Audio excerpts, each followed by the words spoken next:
City legends. Well, you know, we had the riots in '67, and I think really that a lot of people said that because there was a lot of problems in the city, that because we got off to a great start, that the people had a chance to focus on something else and pull together. And I think, from what I understand, had a big impact on the city of Detroit. The regular season was sheer Tigers domination.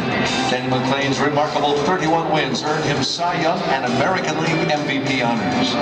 Well, we had a great team. There's no question about it. We had, of course, it starts with pitching. We had two of the best pitchers, and of course, a magical year by Danny McLain, a Cy Young Award winner, MVP, and of course, the great Mickey Lolich, and along with other good pitchers on the ball club.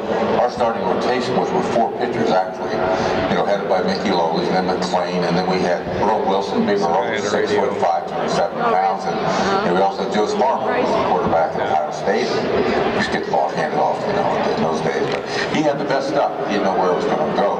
The Tigers' 103 victories enabled them to finish 12 games ahead of Baltimore. The pennant was officially captured on September 17th when Don Wirt's walk-off hit sent Detroit to the World Series for the first time since 1945. We actually knew that we had won the championship, but we wanted to win it on the field. We didn't want to back in. And of course, when it happened, when Wirty got the big hit to drive in the winning run, of course, all hell broke loose in the stadium, and of course, on the field and in the clubhouse. Mayo, good luck to you in the World Series. I want to get you away from it. I get ruined. All right, John. Al Kaline and I were at a speaking group one day, and I have to say that our stories were just fantastic, the best, and they led us to win the World Series. Now, win it, Jimmy. No, you were just as important as I was. We had 25 guys, and everybody chipped in. It wasn't just a start. You guys bailed us out a lot. And Gates Brown's main mistake was when he came up and pitch hit and win the game. He says, "You guys mess it up for 9 innings. The Gator has to come on and bail you out." Following the heartbreak of narrowly missing the 1967 World Series, the '68 team was ready to take on the powerful St. Louis Cardinals. Manager Mayo Smith had a trick up his sleeve that surprised the baseball world. Detroit's Gold Glove winning center fielder Mickey Stanley was being moved to shortstop to provide additional offensive power to the lineup. Mickey Stanley was the best athlete we had on the team.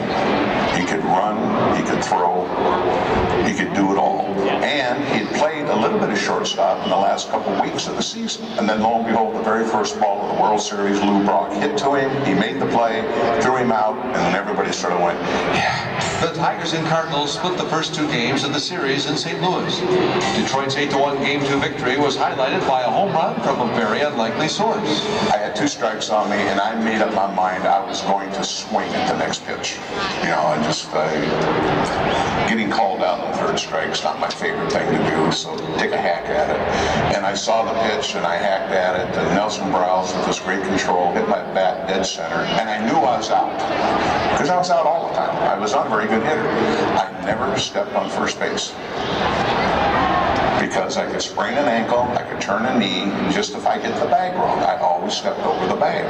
And so when the ball went to left, I didn't even watch it. I just started running. And when I got to first base, I stepped over the bag. And that's when Wally Moses, my first base coach, says, "It's out of here." And I stopped, and I said, "What'd you say?" And he says, "You just hit a home run." And I said something that I can't repeat, and I had to go back and touch first base. It was a shock to me, too. The thing is, I found out later I hit it pretty good. It wasn't a cheapie. The series moved to Tiger Stadium, and things did not go well as St. Louis captured the next 2 games in convincing fashion. In Game 5, with the Tigers down 3-1, the Cardinals looked to deliver the knockout blow. In the 5th inning, with the Cardinals threatening to break things open, Tigers left fielder Willie Horton turned around the entire series by cutting down the speedy Lou Brock at the plate. I mean, when that ball was hit, I knew I was out of the game. I mean, that thought runs through your mind in a split second. That hit right there took me out of the game. Well, Willie Horton ends up throwing out at home plate. And the thing that made it so mysterious, if you want to say, is that there's a shadow on home plate because it's a day game.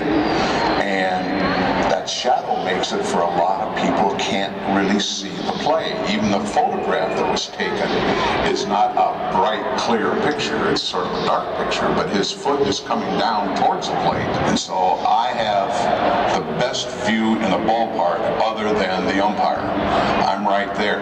And as Brock comes in and doesn't slide and freehand knocks him off the plate, I notice that he never touched the plate. I sort of very politely asked him why he didn't slide. He says, nobody ever tried to throw me out at home plate because I was fast. He could run. And when a base hit went to the outfield, he would just round third base at full bore and just keep right on going, and nobody ever threw to the plate. Throw the ball to second base and keep the runner from advancing. And he says, when the throw came in, he says, you think I wasn't shocked? With momentum swinging to the Tigers' side, Detroit stormed back in the 7th inning with a rally started by a surprising source and punctuated by a man known as